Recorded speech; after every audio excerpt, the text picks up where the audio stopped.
Understand that people are going to fail, our neighbors are going to fail, and we're going to help them out. But we also know that our neighbor is responsible for getting themselves back up again. Nobody's too big to fail, and there's no such thing as social justice. It is equal justice. Martin Luther King didn't march for more rights, protected classes, or cries of racism for those who equally and fairly enforce the laws. He didn't march and die so big labor and Washington insiders could line their pockets with wealth gained from enslaving a whole group of people just to help them cover the tracks of a collapsing pension fund scheme. That's not what it was about. And that's not who we are. Maybe we should concentrate on who we are next.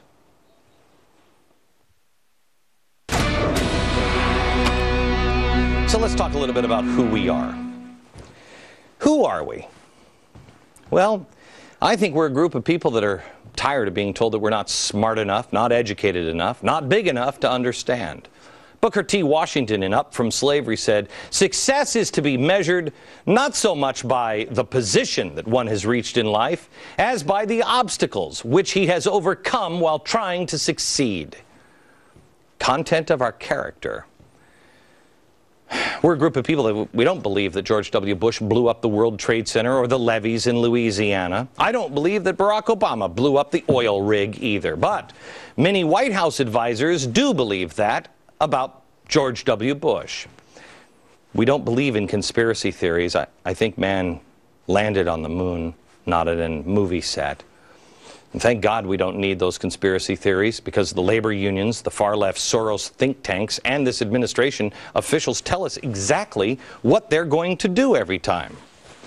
Workers of the world unite. It's not just a slogan anymore. It's a way we're going to have to do our work. It is extremely important that we, in this new ownership of global governance, have, particularly on both sides of the Atlantic, the implementation of the same rules in the same fashion. Global government. It's not a conspiracy. We're a group of people that believe in our military. Not once have I ever called them baby killers. Not once have I marched against them.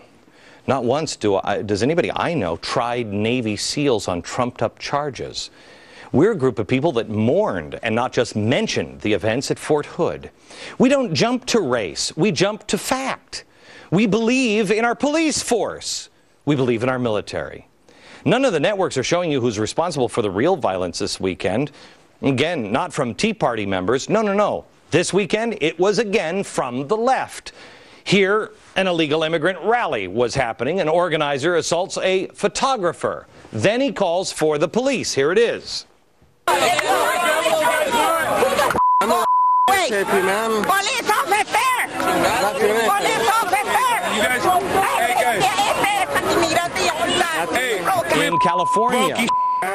In California, anarchists tore through the downtown area this weekend. We showed you a little bit of this video. I mean, it doesn't sound like Tea Party rhetoric to me, does it? And last weekend, Arizona police were attacked with bottles. Great. Then this happened this weekend. A sheriff in Arizona had been shot by a drug runner, and yet the cries of racism on the border still raged on with the coordination of union money, and that's when I said, I think I've had enough. They're no longer just saying that you're a racist or I'm a racist. I got it. But now they're attacking our police officers, the people who protect our children every day. Let me tell you about one of these racist police officers in Phoenix. A little 5-year-old girl who had been playing with her sisters outside last Christmas was kidnapped on the playground of her parents' apartment complex while playing with her 2 sisters.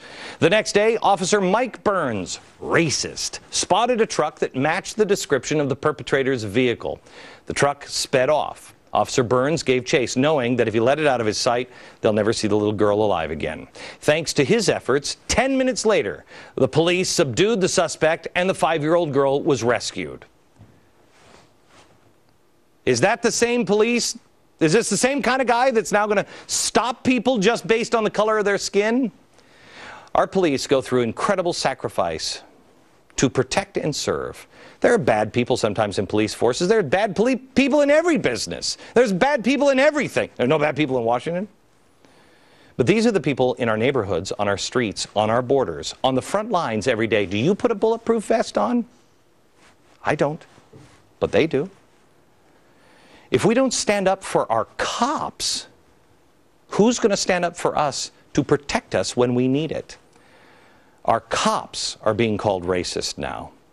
The individuals that stand up for us, if they are racist, we should find those people and get them off the force.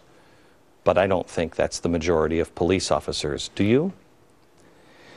The people that we have making laws and unions and these revolutionaries from the 60s, they're the people that called our police officers pigs in the 1960s. I've always trusted them. I've always liked them. They're the people that have contempt for our Secret Service or tell our military that they don't want uniforms around the White House.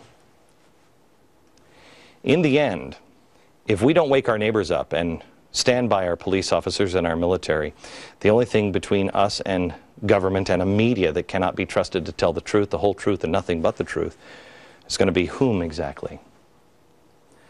We must let our police and our military know who we are while educating our neighbors on the pictures, where's that book? On the pictures of our future. So everyone knows, everybody knows exactly what a AstroTurf rally really looks like, who they are, who the guys are that are behind the truck bombs and the Molotov cocktails over in Europe and why they're doing it. We're not the people the media and the politicians are trying to make us out to be. We're Americans. And we don't like a big government. We like a limited government. We like the Constitution. I'll show you the difference next.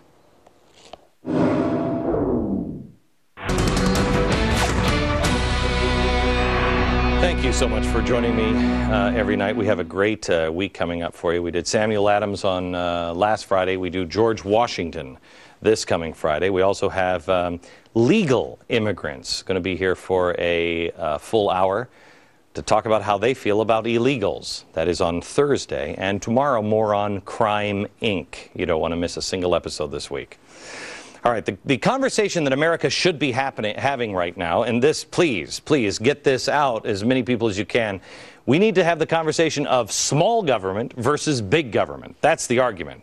Progressives have worked in the cover of darkness for decades to infiltrate and to cover and to, they're chameleons, and then grow the size of government. Now they sense opportunity. This is it. This is the closing chapter.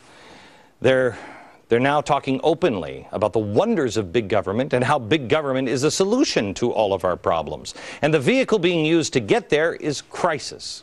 The president had this to say over the weekend at the University of Michigan.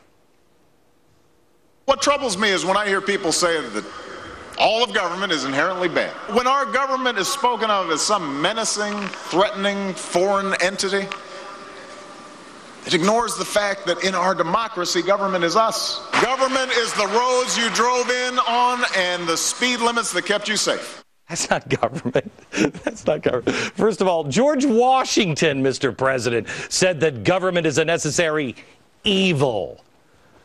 I've never said that all government is inherently bad. I don't know anybody who does, except anarchists. I've never heard a Tea Party member say, we've got to get rid of government. Never, never. Anarchists.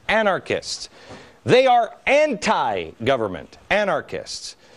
Government, military, the roads, the speed limits, all of a sudden, those are the things that we expect from our government.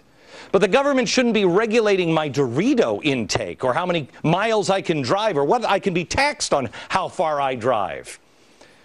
Regular schlubs aren't taking time out of their busy days to protest because we suddenly decided, oh, I hate the military and speed limits. That doesn't even make any sense. The average person now sees that government is getting out of control, and Americans don't like that. They also see that America is now going bankrupt because of this giant government and the policies that our government is doing, just like Greece. And so what are they doing? The American thing, and they're speaking out. In America, you need to keep doing that because our current president feels the exact opposite is true. Well, we've also clearly seen the dangers of too little government.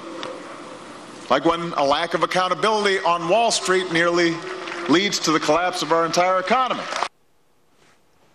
Really?